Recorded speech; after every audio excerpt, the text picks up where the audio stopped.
Hi everybody, welcome back again and happy weekend. Kita bakal lanjut ke pembahasan altcoin. So kemarin kita adain live streaming. Hopefully teman-teman bisa mendapatkan banyak informasi menarik dari live streaming kemarin. Dan per hari ini kita bakal update lagi untuk altcoins dan juga nanti Bitcoin, terutama dari time frame weekly, dimana akan ada closing time frame weekly. Jadi starting from Litecoin ya, hopefully teman-teman suka untuk kita follow up seputar Litecoin. Anyway, saya masih memilih ya kira-kira koin apa yang kita update rutin seperti waktu zamannya OP atau Optimism.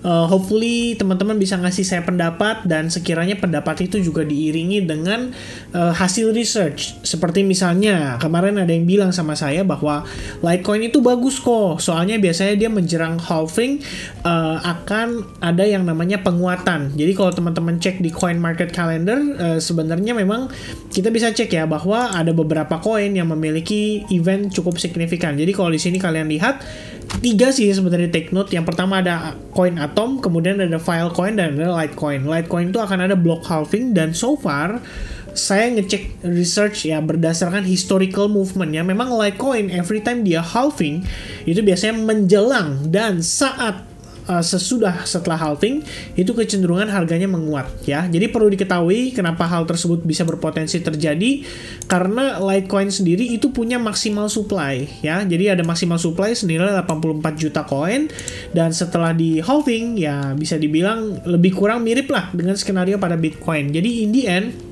reward yang dihasilkan itu akan semakin berkurang, dan pada akhirnya seluruh supply yang ada itu akan beredar di pasaran atau di market, dan ya udah itu aja gitu ya. Jadi kalau misalnya memang Litecoin di sini adalah koin dengan ya bisa dibilang fundamental yang cukup kuat ya, secara usia juga dia cukup lama ya, jadi salah satu sesepuh. Nah saya pikir ini adalah satu peluang yang menarik yang kita perlu perhatikan sama-sama. Nah in terms of trading, jadi kalau saya ngelihat ini sebagai peluang untuk trading, dan juga kalau teman-teman yang mau invest ya make sure kalian sudah lakukan research ya, lebih mandiri lagi seputar Litecoin ini. Karena kalau kita lihat time frame yang lebih besar, Litecoin juga sama-sama tertekan mengikuti kripto-kripto yang cukup major pada umumnya. Nah kalau kita lihat di time frame daily, sebenarnya kita sebelumnya udah sempat naik sampai ke area supply-nya dan akhirnya terjadi rejection. Nah karena proses terjadi penguatan ini lumayan signifikan, kalau teman-teman perhatikan ini kan ada area-area high level yang sudah berhasil di breakout, dan break yang terakhir itu terjadi pada kisaran range $87,45.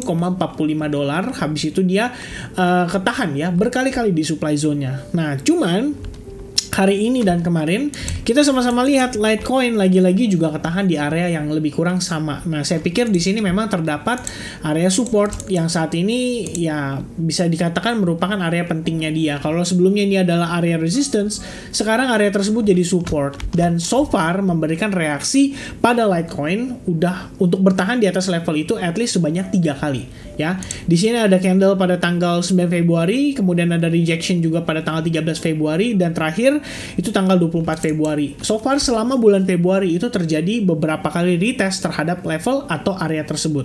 Jadi kalau saya ngelihatnya, wah ini mungkin ada probabilitas ya untuk si Litecoin bisa bertahan di atas level ini. Nah itu akan saya take note, karena kalau kita lihat juga dari time frame hourly-nya, terutama 4 jam, ini kita bertahan ya di atas level tersebut. Terlihat setiap kali di level itu tersentuh, itu menghadirkan reaksi dari pasar yang lumayan, menurut saya lumayan powerful. Dan pada case LTC atau Litecoin kali ini, setelah sebelumnya dia kenaikan impulsif, kamu bisa lihat proses turunnya itu cenderung korektif ya. Kita bisa simpulkan juga bahwa ada potensi terbentuk yang namanya si falling wedge pattern, di mana pada progres terakhirnya kalau saya perhatikan di sini kita sempat create new low level dari low area di sini, dan area supply-nya sebenarnya kalau kita lihat itu sudah berhasil di break. Walaupun kondisi breaknya terjadi dalam kondisi yang tidak signifikan, volumenya juga rendah, cenderung menurun, tapi in the end harganya saat ini itu kembali mendapatkan reaksi begitu retest terhadap EMA 21. Makanya kalau saya sih ngelihat exponential moving average 21 ini memang memiliki power yang lumayan menarik ya. Apalagi kalau dia terjadi sudah bull cross dan memang dia berhasil ya. Ini nggak selalu seperti ini, tapi kadang-kadang kita perhatikan juga ada skenario apa yang terbentuk di sana. Apakah ada chart pattern, apakah ada resistance atau area support, dan kalau misalnya sudah berhasil di break, itu kan artinya mengaktifkan market ya, untuk ada aktivasi di market, dan in the end kembali mendapatkan reaksi tambahan setelah dia proses retest terhadap exponential moving average itu. Jadi kadang-kadang saya ngelihat minimal harus ada terjadi breakthrough ya terhadap level support atau terhadap level resistance, baru kita bisa mengambil pertimbangan bahwa di sini bisa menghadirkan reaksi kembali untuk masuk ke market. Nah, kalau kita lihat pada time frame 15 menit, ini proses yang terjadi hari ini, sepanjang sesi Asia sampai sesi London, harga cuma ketahan aja ya di bawah level highest-nya. Dan pada akhirnya, ini mendekati jam berapa? Jam 1 pagi ya, jam 1.30 sampai jam 2 ya kira-kira, tiba-tiba mendapatkan reaksi yang lumayan signifikan. Dan itu terjadi juga pada Bitcoin-nya. Jadi dari sini, kita bisa mempertimbangkan bahwa memang ada kemungkinan buyers sedang masuk kembali ke market. Dan kalau misalnya seandainya ya ini menjelang pembukaan besok di sesi Asia terus ada rejection, ya saya sih nggak heran karena balik lagi ya. Biasanya di time ketika kita lagi berbicara pergerakan di weekend, itu kecenderungan fake out ya, kecenderungan break without volume yang akhirnya pada hari Senin itu akhirnya terreversal kembali. Itu bukan sekali dua kali terjadi, tapi lumayan sering. Nah, oleh karena itu, saya mungkin akan fokuskan untuk kesimpulannya ya ke teman-teman, saya akan fokuskan perhatikan di time frame 4 jam. Ya, kalau saya sih pertimbangannya adalah di 4 jam. Kamu bisa lihat ada retest terhadap demand zone, dan demand zone ini memang menghadirkan reaksi terhadap pergerakan si Litecoin. Dan untuk yang bull cross ini di exponential moving average 8 dan 21 itu prosesnya sedang terjadi. Nah, close candle ini di jam 3 ini akan menjadi konfirmasi. Kalau close candle bull seperti ini, walaupun istilahnya volumenya cenderung rendah ya ini bisa menjadi sebuah indikasi awal bahwa ya ada pembeli yang mau masuk kembali di Litecoin di area demand-nya. Nah, pertimbangannya adalah tunggu dia pullback, kemudian kamu bisa pertimbangan untuk masuk. Ya, kalaupun kita entry di sana, coba perhatikan Litecoin terakhir menciptakan area terendah itu di kisaran tanggal 30 Januari. Ya, dari 30 Januari kita ada satu kali retest di tanggal 13 Februari dan setelah itu belum pernah. Nah, anggapannya kalau teman-teman mau buy ya sebisa mungkin cari area terendah mungkin supaya risk rewardnya itu jadi worth it. Ya, dalam artian kalau kamu tempatkan stop loss di bawah area demand, di bawah area lowest price dari tanggal 30 Januari, ya ini jadi worth it gitu. Tapi kalau kamu masuk sekarang di tengah-tengah, ya jadi nggak terlalu worth it. Ya, tempatkan stop loss di bawah, target rewardnya ke atas cuman sekitar 1:119. Jadi kayak nggak worth it ya. Kira-kira seperti itu teman-teman sekalian. Nah, yang namanya trading sebenarnya perkara deal sih. Anggapannya kalau kalian sedang berdagang, kalian punya store, kalian mau deal ya sama yang punya toko, ya sebisa mungkin kan dapat harga semurah mungkin. Kalau kita bisa nego, Pak, saya mau beli grosir nih, mau beli dalam jumlah banyak, bisalah kasih saya harga lebih murah.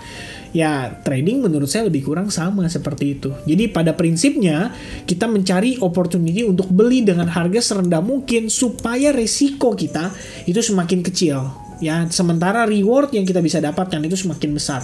Ya, dan in the end pegangan di Litecoin kalau menurut saya adalah masalah halvingnya. Jadi halving ini mudah-mudahan bisa menjadi sebuah faktor pendorong paling signifikan untuk Litecoin bisa lebih dominan dibandingkan Bitcoin.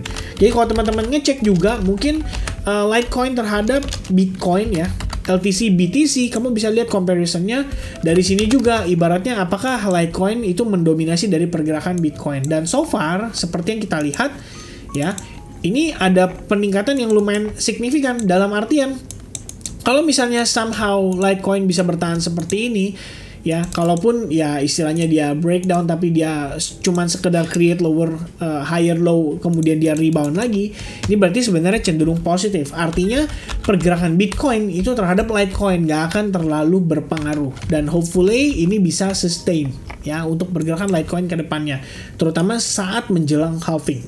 Alright, so kesimpulan mungkin dari saya teman-teman ya tentu saja silakan lakukan analisa kembali.